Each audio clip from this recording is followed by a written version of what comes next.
Okay, I had to shut down the other live session that I was doing to be sure that I'm heard. So I would like to know if anyone can hear me. At least that will help me to know if I am here. Miss Olufunke Samuel, can you hear me now? Please, I like to know before I continue. I can't seem to get any response.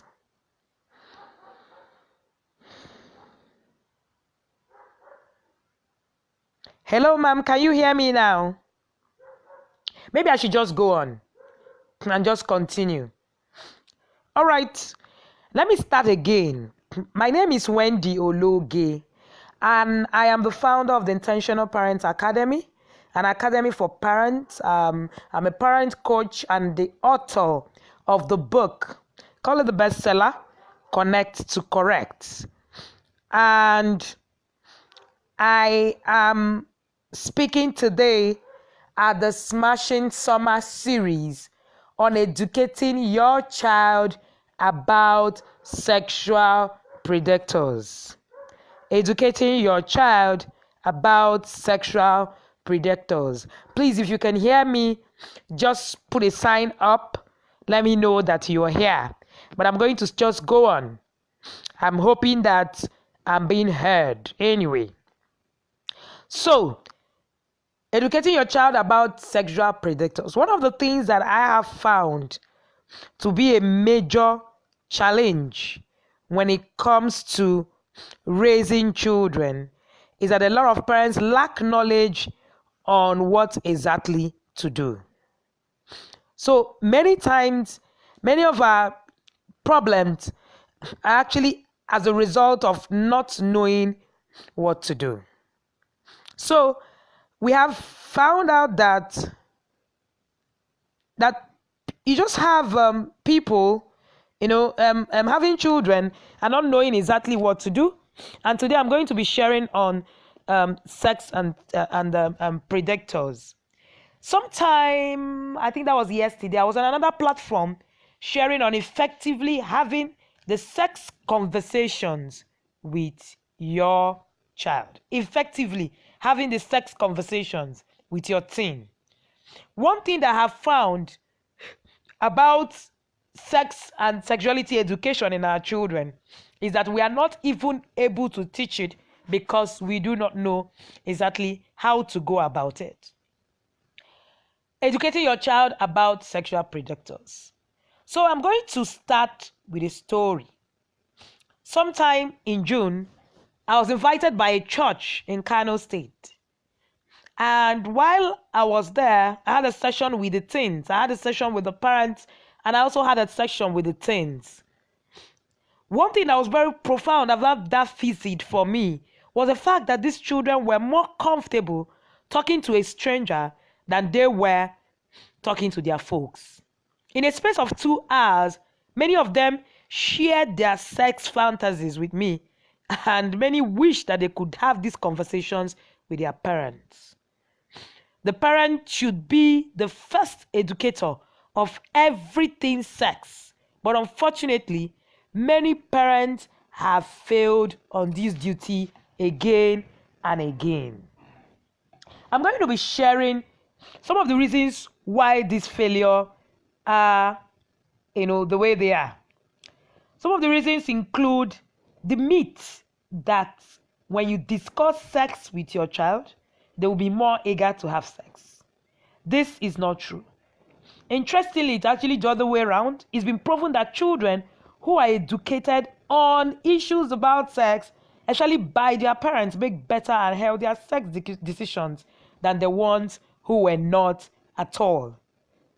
Another reason why this has also failed is this statement of nobody taught me. I just learned on my own, so I don't need to bother.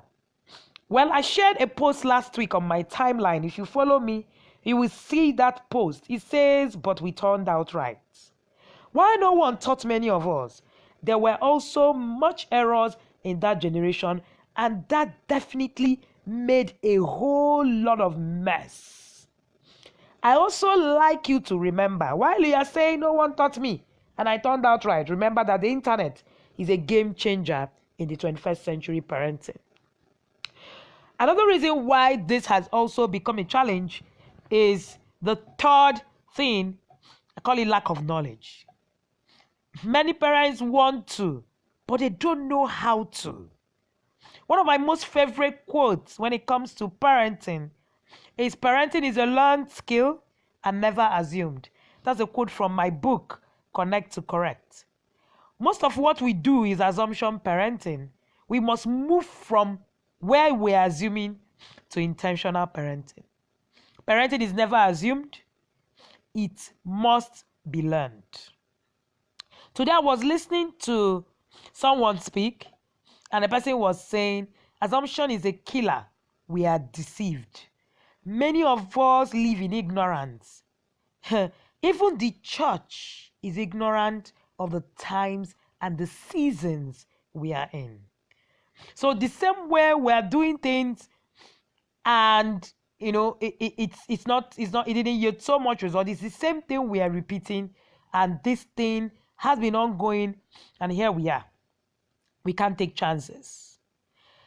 The truth is that when it comes to lack of knowledge, what I say is that for most parents, our priorities are wrong.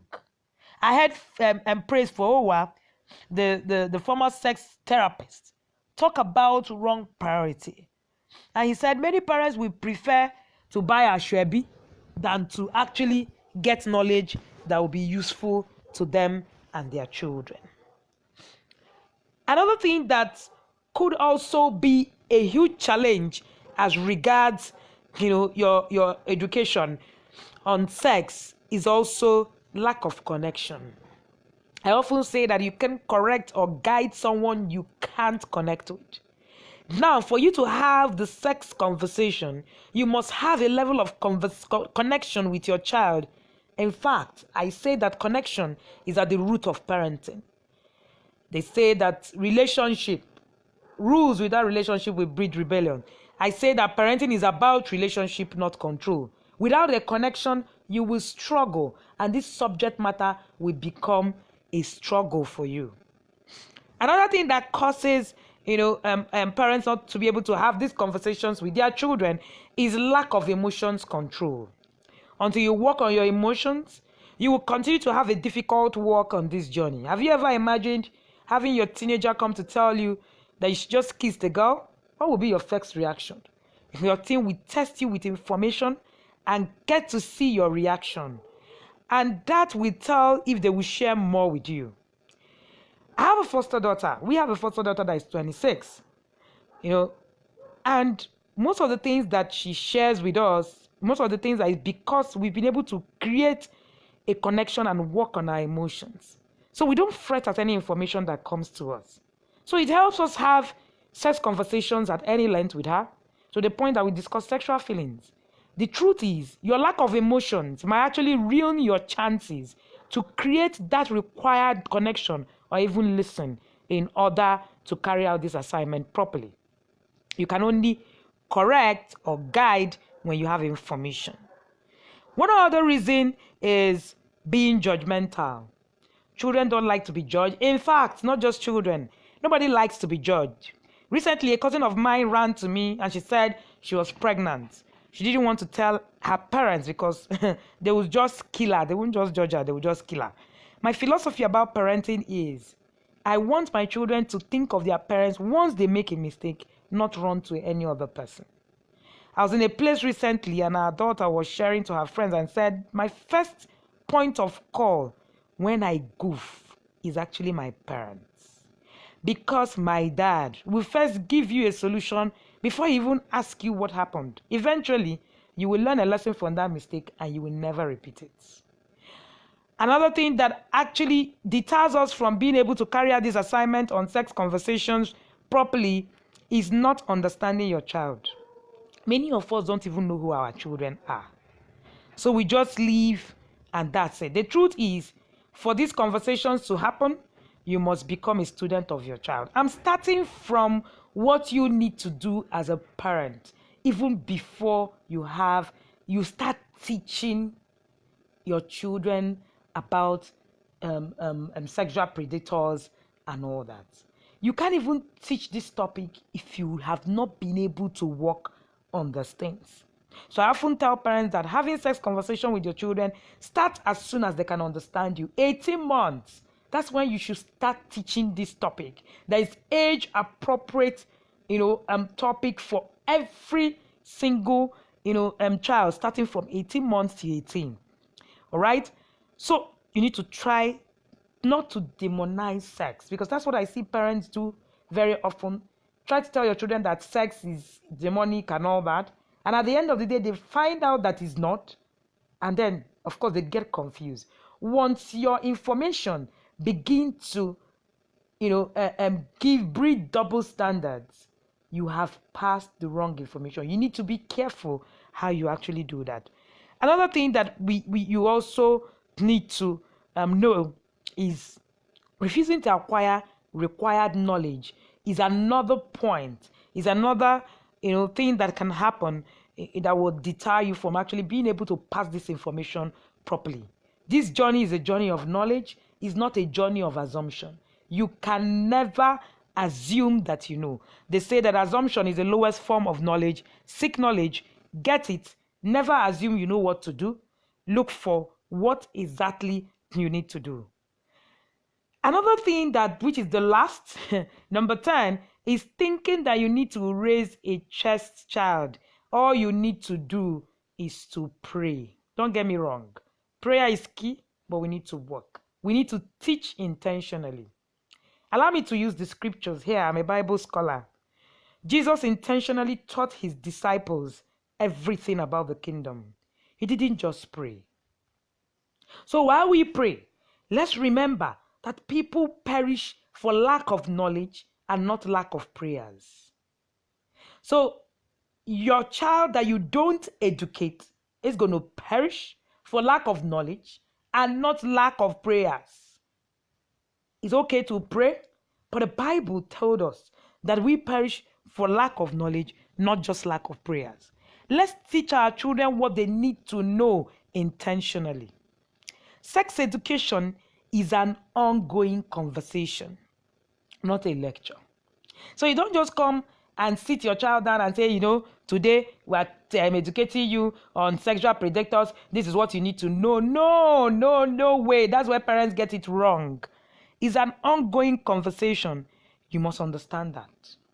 I'm going to take a quote from Miles Moron. The late Miles Moron says, we must understand that children do not exercise self-control by nature.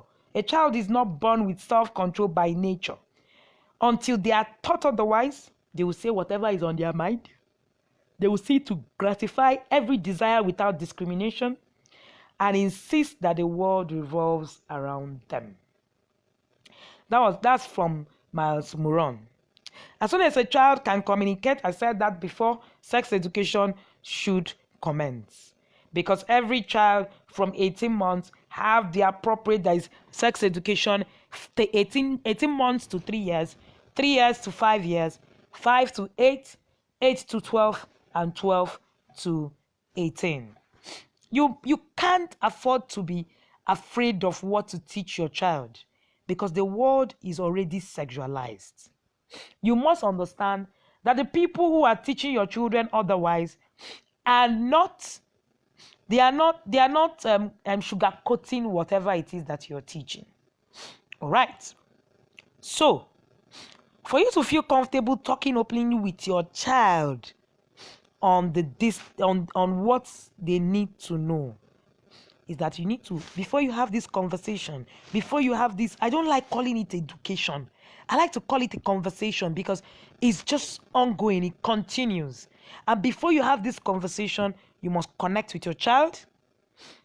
You must learn your child's love language, and you must learn to communicate effectively with your child. Now, the biggest challenge of parenting is communication. You need to actually understand what to say and how to say them. All right. So, I was doing a research recently, and I found out that when you go to Google, that the biggest searched words on Google among Nigerian youths is how to make love. So what it means is that there's a gap. There's a gap that parents are not filling. So there was a research carried out recently where children were asked, who would you prefer to have sex education classes? Who would you prefer to teach them to you? Well, many of them said parents. But there was also another question that said, in the actual sense, how does it go? Friends. 60% of them actually learn these things from friends. So you must position yourself as an influencer and as an educator for your child. These days you have a lot of things ongoing everywhere. As we stand, there are a lot. If you don't educate your child on what exactly your child should do on sexuality and sexual predators, you are going to be setting your child up to actually be molested. When people come up with stories of how molestation is going on right now, I often say that you should try it, you should think it, and understand and think back to the happenings while you were growing up. There was a lot of molestation that actually went on, growing up. I was talking about a post that I shared on But We Turned Out Right. I remember that in that post, a lot of people reached out to me, sharing their rape stories, their molestation story, and all what have you. I tell you something. Now, this is not statistics. This is not Google and whatever. 98% of those people, 99% of those people who came to me to come and share on their ordeals as children, how they were molested. I'm talking about people who are parents now. 99% of those people who came to share were all molested by either family members or family friends. You must understand that the people who will molest your child are not strangers. It's not really strangers that molest children. People who molest children, first of all, begin to groom your child for molestation. Have you ever heard of child grooming? First, grooming is establishing an emotional connection with your child. So what it means is that you or even the family, so that you lower the child's inhibition with the objective of sexual abuse. Let me share an interesting story with you. I was almost raped by a priest growing up. How did it happen? This was a family friend. He used to come to the house, and in fact, my foster daughter said I share this story all the time, and I have a problem with people pushing their children to priests and to pastors and all that. Please, let's be very careful, because sexual predators are people so this priest will come to our house, my family is a very strong rooted Catholic family, and laugh with everybody, just make everybody feel comfortable. And one of those days he told me to come to the house. No, my parents told me to go to get to the house to go and drop something. He actually locked his door and almost was going to force me to in fact, if not that I knew that I was supposed to run, I've actually been taught that I was supposed to run. I ran as long as my legs could carry me.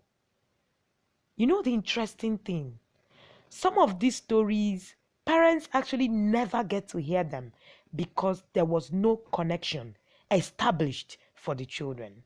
And your children also never get to share sexual predator stories with you because you're parenting like a buzzling.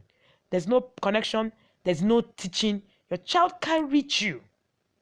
A parent came to me recently for counseling session, for coaching session, and we started, and she was like, no, I'm very, I'm this one, I'm very available for my children. It's not about availability, it's about reachability. Can you be reached? Can you be reached? Can your child confide in you confidently that they've been molested, and you will not go overboard and blame the child for being where she was as at the time she was there? So we must understand that when it comes to abuse, there are people, they are not outsiders. Statistics actually have it that 90% of perpetrators of sexually abused people are family and family friends. Now, let me also say that it's been proven that 80% of people who were abused will in turn abuse people. So the abuse that you do not sort out or deal with right now, we still haunt other children. Is a circle, very vicious circle. People don't just abuse children. Trust me. Somebody just does not just see you and begin to just abuse the child. They groom your child. So the first thing you want to teach your child is the act of sexual predators grooming them. So they try to groom the child, and they also try to groom you, the parent. It will make you comfortable around them. It will make you comfortable around the person. That's how you just go and say, oh, let just go to that neighbor's house and stay. Let me say it. A pedophile can be anybody. A pedophile can be your neighbor. A pedophile can be your friend. A pedophile can be your sibling. A pedophile can be anybody. Your neighbor is not a nanny. Your friend is not a nanny. Now, I'm not saying these things to make us paranoid. I'm coming from the point of let's get knowledge. If we do, we are going to be a lot more better on what to do and how to equip our children on what to do. So the problem is not even whether there are predators around us. The problem is, does our children know what predators do? Do they understand grooming? How do you spot someone that is grooming your child for abuse? How do you begin to tell your child that this person is actually trying to, abuse you?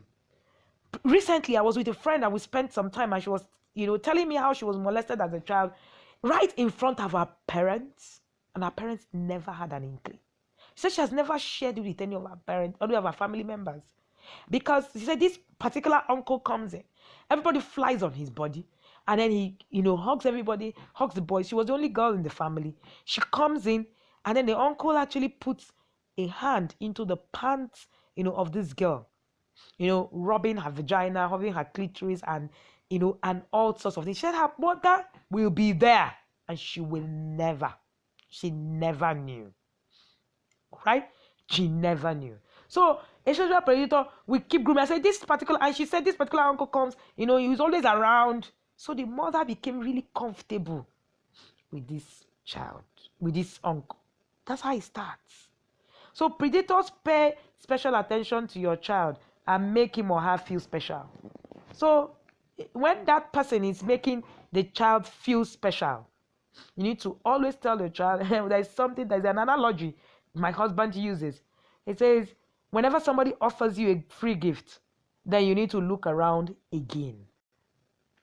Predators find a way to isolate your child from involving them in fun activities that require them to be alone together. A parent met me recently and was shattered. She had this cousin who was in school, and she had a 7-year-old daughter who, was really close to this cousin. So she said the cousin comes around, helps her around, and it's been very useful. However, she didn't know that the cousin had been molesting her daughter sexually. I'm talking about the girl. And while that was going on, she said one of those days she was downstairs and she decided, that the daughter is always with this cousin of hers. The daughter is always with this cousin. She does anyway. She just said, no, let me just go upstairs with Auntie Funke. I'm just going to be upstairs. She said this has gone on for so long. And one of those days she just said, let me even go and see what the girls are doing. Only for her to stumble on them. The girl was actually molesting this 7-year-old. So, they find a way to isolate your child. They involve your child in fun activities. Whenever I talk about presence, I tell parents that there is no substitution for being present. There is no substitution for being present. I was reading the story of Moses, and I saw where Jochebed, that's Moses' mother, couldn't be there for Moses. But you know what? She found a way. She made sure that she became that nurse that was called to actually come and nurse her own son. So when parents say, I'm very busy, I'm not there, I can't do that, I can't, the truth is, you can find a way around it. You must find a way around it. You don't have a choice. You must be there. Presence is very key. Another thing that these predators do is that they touch your child in your presence. So he just thinks that you're comfortable with the touching. They touch your child in a funny way where you are. Come and sit here on my lap. They touch your child on the waist. They touch your child. They do all those kind of things and you're watching. So you must keep in mind that the first physical contact between the predator and the victim is never sexual. It's often non-sexual. It's actually designed to, desensitize the child. This kind, come and just give me a peck. Or come and just hug me. And whenever that happens, you find out that the child, you, the parent, you don't find it as anything. You just say, hey, these children, go and hug your uncle now. Or go and hug my friend now. So it's never, the first contact is never sexual. It's actually non-sexual. It actually happens so that the child will be caught off guard. Predators take advantage of your child's natural curiosity about sex. So they tell them dirty jokes. They show them pornography. They show them, they give them things like, let's play sexual games, let's play mommy and daddy and all that. Recently in a school, I was invited to come and speak to the students and then the teachers and then the parents. While I was having the conversation, there was a case of an uncle who had been showing one of the girls in school pornography. And then the thing translated to the girl bringing it to school to show her friends. And this uncle tried to actually molest both the girl and the friend. So the uncle will come, sneak in, like they're coming to come and take the children, and then, gather them together and was showing these children pornography. So, of course, they take advantage of the child's natural curiosity about sex. So they begin to actually give your children those pornography, give them dirty jokes, and then this thing enters into the mind of your child. Recently, someone contacted me to tell me that he actually caught his 9-year-old masturbating. We are not teaching, we are not there. If you don't teach, a child will learn, whether you're teaching intentionally or not. The question is, what is the child learning and from who? It might not even be who, it might be things. Television, cartoons, whatever. People talking around music. What are they? There's no void when it comes to parenting. There's no void when it comes to educating your children on sexuality education. Do you often target people who feel isolated from their peers? So, this kind, they tell the children, your parents don't understand you, I understand you. I can tell you're lonely.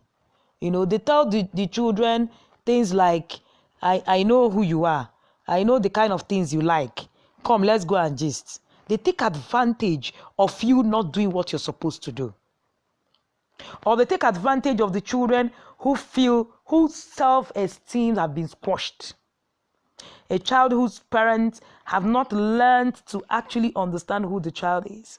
And then, of course, the child is isolated. The child just finds solace in this person.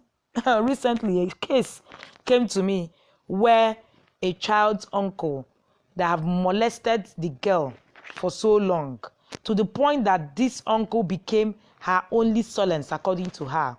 And when they found out, they wanted to take away the uncle out of the house. The child said she was going to kill herself. So at this point, the child started being molested at 8. The child was 15 as at that time, where the parents knew what was happening. The child said she would not live without the uncle. She will die. She will die. So the gap that your that gap that you're leaving for your children is actually one thing that can cause, a predator to actually find his way in. Recently, I started handling a case of a child. She's how old is she? She's I think 10, and she doesn't like to talk to her mom about anything.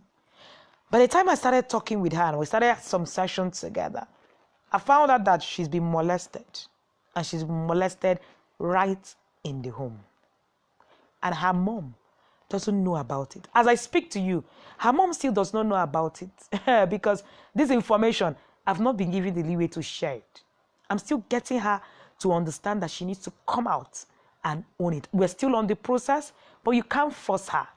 You can't force an abused person to share their story. You need to get them to the point where they really understand why their story should be shared. This is not to say that every friendly adult is a predator. Please, let's get that straight. But when it comes to your children, don't be afraid to ask questions or dig deeper. My mentor will say that you cannot afford not to ask questions when it comes to the things about your children. You cannot afford, you don't owe anybody an apology on what you need to do to protect your children. You're the first person who needs to protect your child, and you must play that role. It has become really key. One of the things that I would like to share on sexuality education, the things that we need to know when it comes to sexuality education, is that we need knowledge. We need to understand that we need knowledge. We can't do this on our own. We need people who know what to do so that they can teach us exactly what it is that we need to do. We need vision. Where do you want, what are you looking at? What is your strategy? What is put this thing together in the next 20 years? What do you want to see? We need structure. Structure is very key for a child. For every child, for you to be able to put this, to work, educating your child about sexual predators, you need to be able to put structures. It's not enough to say this is what you need to look out for a child. You also need to put a child protection structure for that child. How safe is your child in your home? You need to, it's an assumption to think that you know more than your child. Never assume that you know more than a child. Sometimes what your child might know might actually be even scary. I was listening to Praise for Owa at the last event he went to speak at, and he shared some stories how 6-year-olds were having sex, how 8-year-olds were talking about raping their siblings. And I also want to say, this is summer. Let's also be careful. Predators that we're talking about might not even be outsiders. They might be siblings, abusing each other. Let's be careful. They might be siblings abusing each other. So these things are key. They're important. Let's get this right. Like I said, it's an assumption to think that you know more than your child. Another thing that you need to also know is you need to also take into consideration the methodology. How your parenting, do you have a strategy for parenting? Or you are just, doing it because that's the way our parents have done it? Let me say this. If we do this thing the same way our parents, in quote, have done it, we're going to actually miss it. Because like I said earlier, the internet is a game changer in the 21st century parenting. Today you find children who are sexting. We didn't have that. Ages 8 to 12. You find words like fokarama. Fokarama is actually boys having sex with boys. That's the new lingua franca. There are a lot of languages, out there that these children use, and you yourself, you're wondering, you think it's normal, they are normal languages. They are not. The children are actually using, languages that you cannot understand. And you think that, no, this is just it. It's just okay. Right? So you need to understand, you need to educate yourself, you need to know the matter. You need presence. I've said that before, that at all costs you must be present in your child's life. You can't do this, in isolation. I heard a story of a 4-year-old whose mother was with him. And the mother wanted to just cuddle him and just sleep. No, he wasn't even up to 4. He was 2 years, 18 months. 2 years, 8 months. He was going to be about 3. And he said he wanted to cuddle the boy to just sleep. Normal cuddle. He said, no, mommy, you are not doing it right. Let me show you. He said, how do you mean I'm not doing it right? He said, mommy, let me show you. He brought out the mother's breast, was sucking the mother's breast, and told the mother that she should also pull the pants so that's how it's done, so that he can put his pee inside her thing. That's what a boy of barely 3 years, I'm not telling you fictitious stories, I'm telling you real life stories, of barely 3 years was actually telling the mother. Now, when this boy was quizzed and, had a conversation with the therapist, what the therapist heard blew his mind. This boy was being molested by the nanny that was being kept with him. You cannot tread your presence. You can't tread, some of these errors on not being available. You can't tread some of these errors on not having enough knowledge. Assumption, not being present. These things are one of the things that you must learn, and then you must always be there. Never be afraid to talk about sexuality education. When your child is sexually molested, is the child's self-esteem that have been stolen. The child is gone. That's the truth. So you need to begin to actually look at these things holistically. I'm just going to say that the sexuality education starts at 18 months. I'm going to repeat that again. 18 to 3 months, you teach them with songs, and you teach them knowledge of their private parts. By 3 to 5, you teach them the lies of a predator. In fact, right now, I actually say that even before 3, you begin to teach the children the lies of a predator, because it's becoming alarming, really alarming. By 5 to 8, you begin to teach them about how to puberty, self-esteem. By 8 to 12, you begin to actually define sex for your children. They need to understand what it is, because the world is so sexualized that if you don't step in, then you're going to be in trouble, right? By 12 to 18, of course, you now take, feelings, sexuality education to another level, where you actually need to say the things, the way they are. The truth is, if you do not teach your children and tell them exactly how these things work, they're going to learn it from some other person, and you're going to struggle at the end of it all. All right, I'm going to round up with this quote from my book. I will say that parenting is about you and not the child. For you to educate your child about sexual predators, you need to even understand what it means to, have these things, ongoing, and understand what it means to be molested for sexuality education, what you need to do. Like I said earlier, my people perish. That's what the Bible said, for lack of knowledge and not lack of prayers. While you're praying and doing nothing, the devil is not sleeping. The devil has gone to work to take it to the next level. We need to stand up. We need to do more. We need to begin to take some of these things much more seriously. Right? So I'm going to wait for questions to come in before I end the class. So thank you again. Thank you again, the Mrs. Online, Ms. Olufunke Samuel. It's a privilege. I appreciate you give me the privilege to be able to share with your platform on educating your child about sexual predators. I appreciate, and I've been opportunity to also listen to the Smashing Summer series from the other speakers, and it's been well worth it. Thank you for all you do for intentional parenting, and for everything that you have put together to do this. Again, my name is Wendy Ologe. I am the founder of the Intentional Parent Academy, and I'm the author of the bestseller called Connect to Correct. Connect to Correct have sold 2,000 and counting books, both on paperbacks and e-copy. Right now, we have our books on different platforms in Nigeria, BAM Books and all that.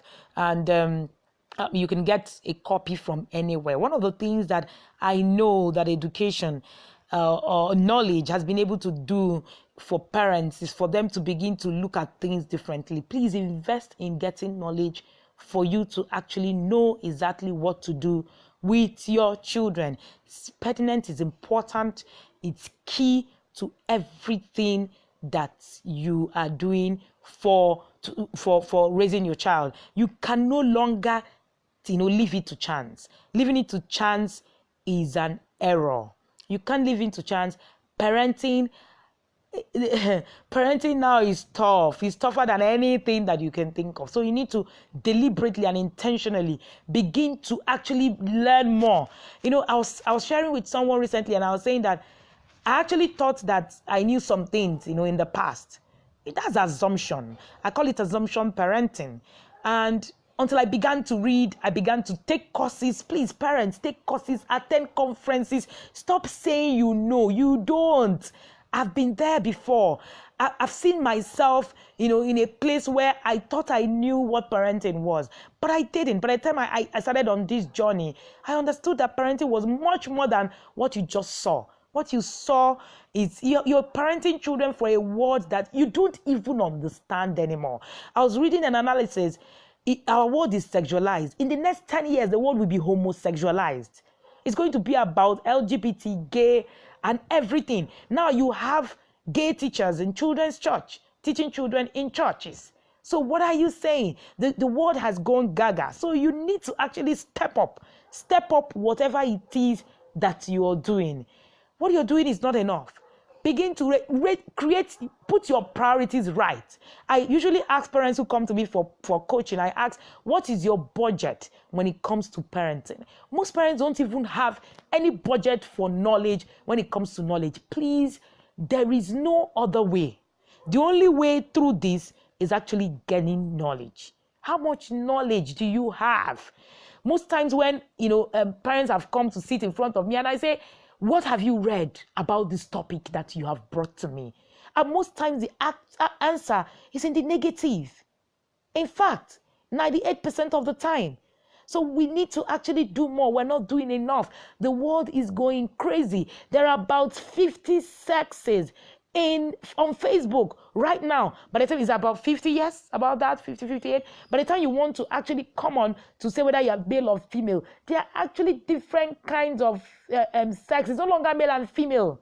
There's she, he, there's she male, there's he female. There's a lot of nonsense out there. You can't give what you don't have. So begin to learn today. I can see that there are no questions. So like I said, maybe when I see the questions, when they pop in and I'm tagged, I will respond to them. Again, thank you so much. I really do appreciate. You can reach me personally on my timeline, and you can also reach me via my WhatsApp. I will also share it on this as soon as I end this session. Thank you. I really do appreciate, and have a good evening.